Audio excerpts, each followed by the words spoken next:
Assalamualaikum warahmatullahi wabarakatuh. Bismillahirrahmanirrahim. Limardatillahi subhanahu wa ta'ala wa hidayatihi wa inayatihi wa taufiqihi ila hadratin nabiyil mustafa Muhammad wa ala alihi wa sahbihi ajma'in. Li jami'i masyayikhina wa liwalidina wa liman 'allamana wa liman ahsana ilaina wa liman lahu haqqun 'alaina minal muslimina wal muslimat al ahya'i minhum wal amwat wa biniyatil futuh wal munuh wal rusukh wa salahil jasadi wal ruh wa khususan li muallifi hadhil kutub, dan minta keikhlasan kepada para jamaah untuk meniatkan membacakan Al-Fatihah untuk kesembuhan anak saya yang kecil, yang perempuan sekarang sedang sakit, dengan niat biniyati syifa wal afiyah. Al-Fatihah. A'udzu billahi minasyaitonir rajim. Bismillahirrahmanirrahim. Alhamdulillahi rabbil alamin, arrahmanir rahim, maliki yaumiddin. Iyyaka na'budu wa iyyaka nasta'in. Ihdinas siratal mustaqim, siratal ladzina an'amta 'alaihim ghairil maghdubi 'alaihim waladdallin. Amin. Alhamdulillahi rabbil alamin. Wassalatu wassalamu ala asyrafil anbiya'i wal mursalin sayyidina wa maulana Muhammadin wa ala alihi wa sahbihi ajma'in. Amma ba'du, rabbi yassir wa la tu'assir, rabbi tamim bi khair. Subhanaka la ilma lana illa ma 'allamtana innaka antal alimul hakim. Rabbi syrah li sadri wa yassir li amri wahlul 'uqdatam min lisani yafqahu qawli. Insyaallah malam hari ini kita lanjutkan kajian kita. Kita baca lanjutan kitab Minhajul Abidin, masih tentang tata cara taubat, tata cara bertaubat yang lalu setelah dilaksanakan salat sunnah taubah. Salat sunnah taubah ini di antara salat sunnah yang ghairu maksudah, salat sunnah yang bisa digabung dengan salat apapun sebenarnya. Salat sunnah taubat, salat sunnah istikharah, salat sunnah wudu, salat sunnah tahiyatul masjid, salat sunnah hajat, salat sunnah safar. Itu adalah salat-salat yang istilahnya salat sunnah ghairu maksudah, bisa digabung dengan salat apapun. Jadi bangun malam witir sekaligus salat taubat boleh. Waktu-waktu pagi salat duha niat gabungin dengan salat taubat boleh. Tapi kalau dikhususin pun untuk salat taubat ya juga nggak masalah. Jadi setelah melaksanakan salat sunnah taubat yang lalu ada bacaan-bacaan, ini lanjutan bacaannya. Dan berkata kamu, itu kan? Ya.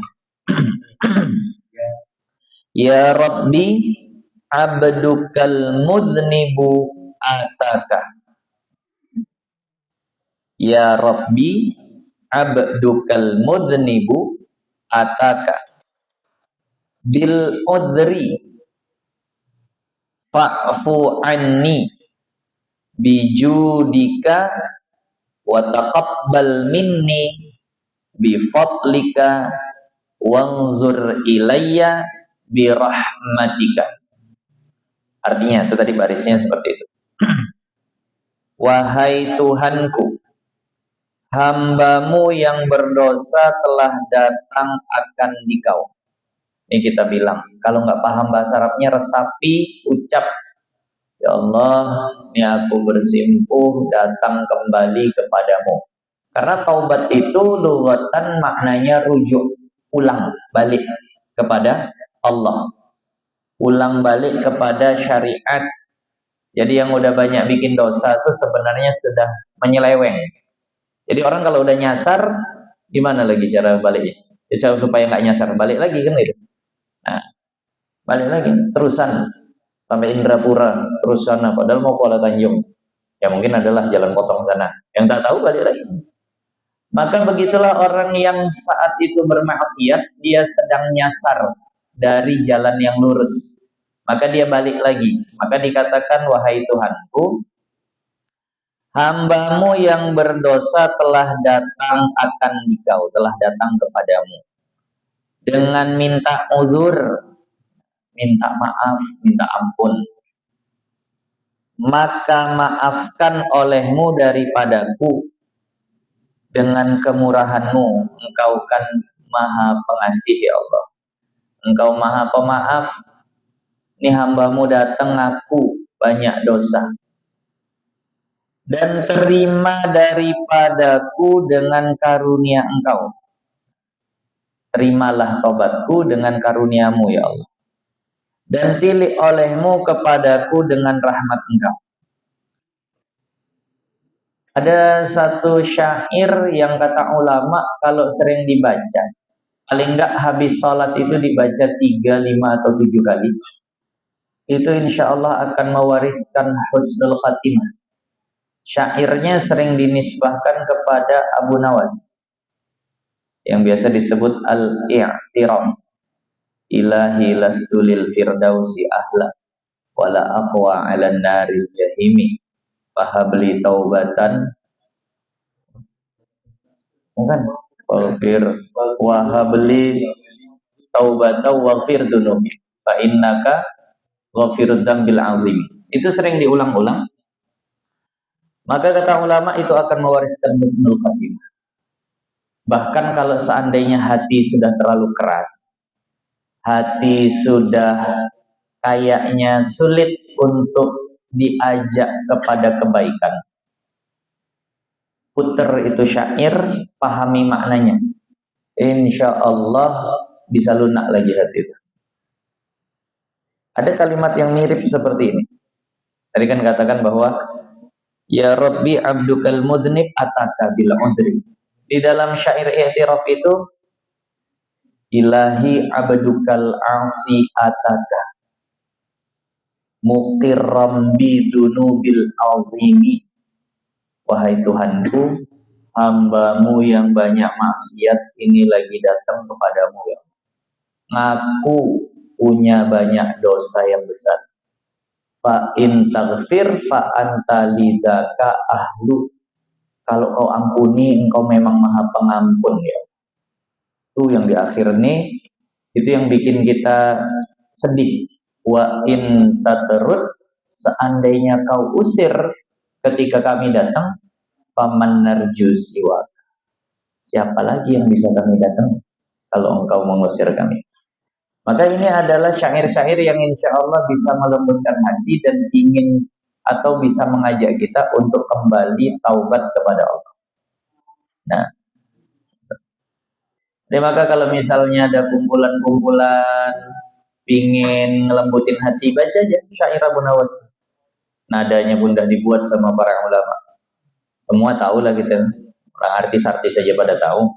Asal tak yang ngaji tak tahu. Ilahi ilas, ada yang begitulah nadanya.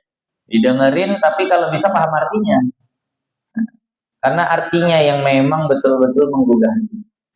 Nah, jadi mirip seperti ini. Nah, ilahi abdukal asi'ataka muqirram bidunubil azimi. Ya Allah, nih hambamu datang bawa dosa yang besar. Mohon ampuni kalau kau usir. Nggak tahu lagi kami mau datang sama siapa. Allahumma ghafirli ma salafa. Ini juga dibaca lagi setelah salat taubat. Allahumma ghafirli. Belum ya? Udah tadi ya? Ya. Allahumma ghafirli ma salafa minad dzambi wa'asimni fima baqiya minal ajali fa innal khairati kullaha biyadika wa anta bina ra'ufur rahim. Hai Tuhanku, wahai Tuhanku, ampunkan bagiku barang yang telah terdahulu daripada dosa dan daripada dosa. Ya Allah, ampuni dosa-dosaku yang lalu. Minta seperti itu. Dan banyakin juga setelahnya amalan-amalan yang mengampunkan dosa-dosa yang lalu. Habis salat baca subhanallah 33 kali, alhamdulillah 33 kali, Allahu akbar 33 kali. Apa kata baginda Nabi, barang siapa yang baca itu habis salat fardu, ghufira lahu ma taqaddama min dzambi walau kana mithla zabadil bahr. Diampunkan dosa-dosanya yang telah lalu, walaupun dosa-dosanya yang telah lalu itu kayak buih di lautan. Itu diamalin. Apalagi yang bisa mengampunkan dosa-dosa yang lalu, baca amin sama imam dengan suara yang kuat. Walau dhalin. Amin. Lagi-lagi. Disuruh angkat suara di situ. Kata baginda Nabi, man wafaqa ta'minuhu ta'minal malaikah ghufira lahu ma taqaddama min dzambi. Barang siapa yang aminnya barengan dengan aminnya malaikat, kapan amin malaikat? Ketika imam mengucap amin. Maknanya barang siapa yang aminnya bareng-bareng sama imam, maka diampunkan dosa-dosanya yang telah lalu. Jangan pelit kali sama amin. Kadang amin tuh pelit, enggak, disuruh angkat suara. Amin. Keraskan suara tadi. Di antara yang paling diirikan orang-orang Nasrani, orang Yahudi di zaman Rasulullah ada dua, yakni tentang salam kita yang begitu indah, assalamualaikum. Yang kedua adalah amin kita saat salat. Itu kalau itu didengar mereka tuh iri betul. Kok bisa bersatunya umat Islam dengan salam dan bisa bersatunya umat Islam dengan amin.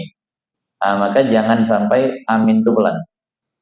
Nah, supaya kuat diangkat suara dan ramai masjidnya. Kalau cuma berdua mau waktu angkat suara juga tak bergemuruh masjid.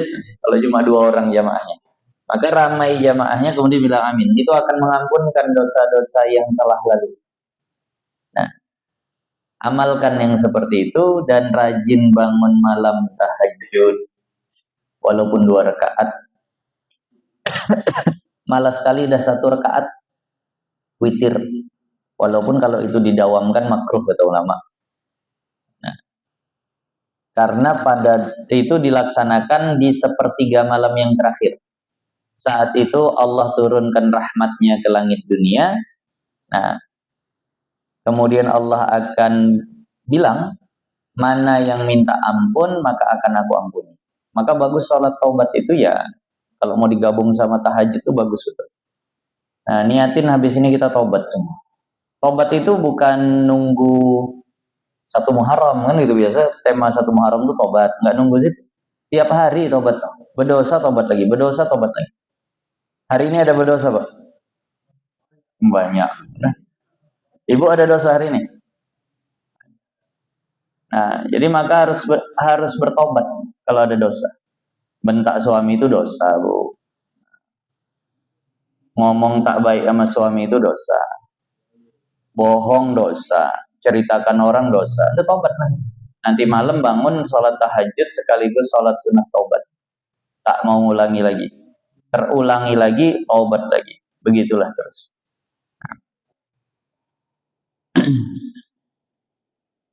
Dan pelihara kandaku pada barang yang tinggal daripada ajal artinya umur. Minta diampunkan dosa yang telah lalu, kemudian minta dipelihara untuk di sisa umurnya. Jangan sampai bikin dosa. Nah,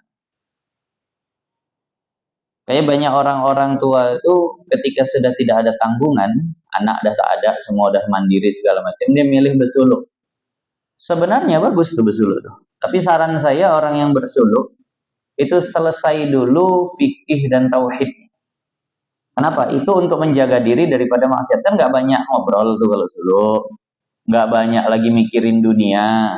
Nah, tapi harus selesai dulu fikih sama tauhidnya supaya bisa bedakan mana ilham dari malaikat, mana waswas daripada setan. Nah, kalau nggak selesai tauhidnya, habis suluk ngaku nabi. Nah. Jadi maka oleh karena itu selesai dulu. Kalau mau suluk, fikihnya selesai. Sholatnya udah beres, tauhidnya udah mantap, habis suluk lah. Berthariqah. Itu jalan diantara untuk menjaga umur daripada sisa umur daripada maksiat. Nah, banyak pesantren-pesantren orang tua di Besilam itu ada. Nah, saya kemarin ditanya, sama seorang jamaah baru kemarin malam ditanya. Dia katakan, "Alah Ustaz, ada yang bilang begini Ustaz. Alah, itu orang-orang sufi yang suluk-suluk itu orang malas nih. Tak mau kerja, tak mau apa. Nah, jadi kesannya seperti orang malas. Maunya zikiran saja, maunya sholat saja untuk diri sendiri, nggak mau dia kerja-kerja yang lain. Jadi saya katakan, justru mereka adalah orang yang paling rajin. Karena kerja akhirat itu lebih berat daripada kerja dunia. Sehingga kalau ada orang yang bisa kerja akhirat berlama-lama, itu berarti tenaganya lebih kuat daripada kerja dunia. Tak percaya? Kita yang mungkin kerja pakai fisik lah, yang nanam di ladang, bikin bangunan, apalagi misalnya ngecat segala macam. Kadang ada orang ngecat itu dari jam 8 sampai zuhur, kan gitu. Coba disuruh ganti zikir tahlil la ilaha illallah dari jam 8 sampai zuhur, tahan enggak? Oh, tak tahan tuh. Ingin berhenti aja rasanya. Ada orang yang main futsal tuh. Kerjanya main bola, main futsal. Bisa 2 jam. Non-stop, lari sana lari sini. Suruh baca Quran, duduk 2 jam. Nggak bisa. Karena energi yang digunakan untuk kerja akhirat itu lebih banyak daripada energi yang digunakan untuk kerja dunia. Jadi kalau dia bilang malas, coba tukaran. Coba kau suluk sebentar. Kalau nggak berkeringat semuanya segala macam. Nah, zikiran lama itu nggak bisa. Yang pernah kita ceritakan yang lalu, ada orang, udah pernah kita ceritakan ya, dalam kitab Al-Fawaidul Mukhtarah, ada seorang ulama nyewa 2 pekerja. Karena ada pekerjaan yang memang tak bisa dikerjakan oleh satu orang. Kita bilang lah masang plafon atau keramik yang memang ada keneknya. Jadi disewalah orang ini. Bayarannya kita bilang 1 hari dari pagi sampai sore itu 1 dinar satu orang. Terus semangat lah. Datang, ternyata yang datang cuma 1, yang 1 berhalangan sakit. Tunggu-tunggu tak datang, kata pekerja ini, Tuan, kayak mana ini ya? Kayak mana? Kok nggak bisa kerja sendiri? Ya tapi aku udah datang, masa aku nggak dikasih apa-apa? Ya masa kau dibayar kau tak kerja? Ya jadi cuman udah gini aja, kata ulama tadi. Kau duduk di musolaku, nggak usah sampai sore. Ini dari pagi ini sampai zuhur saja, kau sholat sunnah, baca Quran, zikiran. Di situ aja aku kasih kau 1 dinar. Itu aja kerjamu. Apa kata tukang tadi? Dalam Tuan, tak apa-apa, saya pulang aja. Tak kuat dia bekerja seperti itu. Jadi maka kalau ada yang bilang orang besuluk itu pemalas, yang zikiran di masjid, baca Quran aja kerjanya itu pemalas, justru mereka adalah orang paling kuat. Orang paling kuat. Nah, karena kerja akhirat lebih berat daripada kerja dunia. Mancing bisa tahan berjam-jam. Saya pernah jumpa orang mancing dari jam 8 pagi sampai jam 8 malam. Sholat pun di situ. Nah, itu tak tenang tuh. Pas lagi sholat jorannya goyang, udah, Masya Allah. Rusak konsentrasi. Tapi bisa sampai jam 8 malam. Coba seandainya disuruh dia begitu dengan agama. Sholat terus. Capek sholat zikiran. Bosan zikiran baca Quran. Habis itu sholat lagi. Sanggup nggak dari jam 8 pagi sampai jam 8 malam? Orang-orang kuat yang bisa. Itu yang di Yaman. Tiap malam terawehan 100 rakaat. Itu orang-orang yang memang Allah pilih. Jadi maka jangan dibilang orang-orang lemah, orang capek. Jadi orang yang bersuluk itu orang yang memang ingin membersihkan sisa umurnya supaya terjaga daripada maksiat. Nah, di sini pelihara kandaku pada barang yang tinggal daripada ajal. Nggak tahu di Besilam boleh bawa handphone atau enggak. Kalau bawa handphone nggak efektif tuh suluk. Suluk jangan bawa handphone. Nggak bisa. Maka bahwasannya segala kebajikan sekaliannya dengan tangan engkau. Ingat kalau ada bahasa-bahasa begini jangan diartikan Allah itu punya tangan berjisim. Karena Allah itu suci daripada muttasil fiddat. Allah tidak bersusun zatnya daripada susunan-susunan. Jadi memang suci daripada, kalau kita memang satu tapi tidak satu kan gitu. Ada tangan, ada kepala, bisa dibelah-belah, bisa dibagi-bagi. Nah, bisa dibelah-belah, bisa dibagi-bagi. Nah, Allah enggak begitu. Jadi makanya kalau ada tangan jangan diartikan tangan. Artinya apa? Artinya apa yang layak lah bagi Allah. Nah, kalau seandainya takut salah, ulama sudah mentakwil. Artinya dalam kekuasaanmu, dalam tanganmu. Nah, ini sampai sekarang pun masih banyak orang yang tahu. Kenapa harus memaksakan bahwa Allah itu punya anggota tubuh nih, tangannya nih, kepalanya nih, kakinya, ini wajahnya. Akhirnya seperti itu, menjisimkan. Ini yang muda-muda yang ikut ngaji, Allah itu bukan jisim, Allah itu bukan jirim. Yang belajar tauhid pahamlah, Allah bukan jirim. Nah, jadi kalau disebut jirim itu jisim masuk, jauhar pun masuk. Nah, karena jirim itu bahasa yang umum, pokoknya ngambil tempat lah, bukan. Nah, jadi dia bukan yang tersusun-susun seperti itu. Nah, kalau kita kan walaupun dibilang satu cuma susunan, ada atom nyusun jadi sel, sel besusun jadi jaringan, jaringan besusun jadi organ, organ besusun jadi organisme. Oh, betul deh. Guru biologi saya senang juga nih dengar kayak gitu, masih ingat. Semuanya besusun-susun tuh begitu.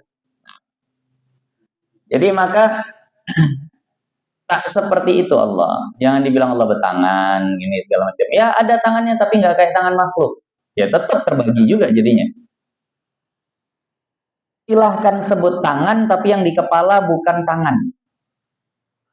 Itu kami katakan, boleh nyebut tangan, boleh. Tapi jangan sampai tangan yang ada di kepala. Contoh begini. Nah, kayak kita bilang, udahlah, Bu, kau aja lah yang ngurus. Aku udah angkat tangan, ada di mana. Kan disebut tangan tuh. Tapi apa tergambar itu maksudnya tangan?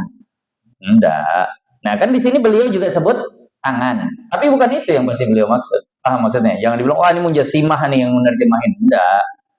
Nah, artinya beliau sebut tangan tapi bukan itu yang dimaksud. Nah, kan kita juga sering begitu. Nah, itu udah kasih sama tangan kanan saya tuh. Nah, orang kepercayaan kan begitu. Nah, aku udah angkat tangan lah ngurus anak nih. Apa yang abang angkat tangan? Bukanlah maksudnya angkat tangan, maksudnya tak mampu. Nah, tadi. Nah. Jadi jangan disebut mujasimah, silahkan sebut tangan, tapi yang digambar bukan itu. Dan adalah engkau dengan kami amat lemah lembut. Engkau itu kepada kami sangat lemah lembut, lagi kasih sayang. Nah, di Rauf itu lemah lembut, Rahim diartikan kasih sayang. Ini adalah dua sifat yang boleh ditempelkan juga kepada makhluk. Kalau Rahman mutlak kepada Allah. Kalau Rahim dan Rauf itu boleh kepada makhluk. Jadi hati-hati yang kenal orang namanya Abdul Rahman, manggilnya jangan Rahman saja. Karena itu hanya boleh kepada Allah. Abdul Khaliq, manggilnya jangan Khaliq saja. Karena itu mutlak kepada Allah. Nah, itu orang Indonesia kan suka motong-motong nama. Jadi kalau ada orang namanya Abdul Rahman, kalau mau dipanggil pun ujungnya mana gitu, nggak apa-apa. Tapi kalau Rahman, itu agak-agak berat. Kenapa? Karena Rahman ini hanya khusus kepada Allah. Jadi lengkapinlah Abdul Rahman. Abdul Khaliq yang dipanggil, ya Khaliq, oh Masya Allah, wahai sang pencipta. Nggak boleh. Jadi panggil Abdul Khaliq. Nah, ada nama-nama yang hanya khusus kepada Allah. Jadi tadi, Abdul Rahman itu harus lengkap ya. Tapi kalau Rauf Rahim, ini baginda Nabi juga disifati dengan itu. Laqad ja'akum rasulun min anfusikum azizun 'alaihi ma'anittum harisun 'alaikum bil mu'minina raufur rahim. Nabi itu kepada orang beriman itu raufur rahim. Jadi rauf juga rahim. Boleh. Hati-hati ya yang punya nama apa lagi Abdullah. Nah, itu nggak boleh dilangin Abdulnya. Jadi Abdul Rahman, Abdullah itu nggak boleh. Nah, iya, Abdul Rahman kalau mau dipanggil singkat apa? Maman, itu boleh, Maman. Nah, sama siapa? Sama si Maman, maksudnya Abdul Rahman. Tuhan, tak boleh juga. Sebenarnya tahu, tapi tak sampai ke tingkat yang diharamkan secara mutlak. Kalau Allah itu memang haram secara mutlak. Kalau Tuhan mungkin tidak sampai inilah, tapi ya nggak bagus juga lah. Yang tak bisa memang dipakai nama itu Allah. Dalam kitab Muqaddimah I'anatul Talibin kita, itu tidak akan bisa ada orang yang bernama Allah mau dia tak sengaja ataupun sengaja membangkang. Di situ di dalam mukaddimahnya ada seorang ngasih nama anaknya Allah. Begitu disebut samainaka billah, kami kasih kau nama Allah, langsung sambar petir anak itu mati. Nggak boleh ada yang nama. Jangan sok nyoba-nyoba, cobalah. Sambar petir langsung mati. Nah, jangan, nggak boleh ada yang punya nama Allah. Wa a'raful ma'arif. Oleh Allah itu adalah isim yang paling ma'rifah. Nah, nggak ada duanya, cuma satu.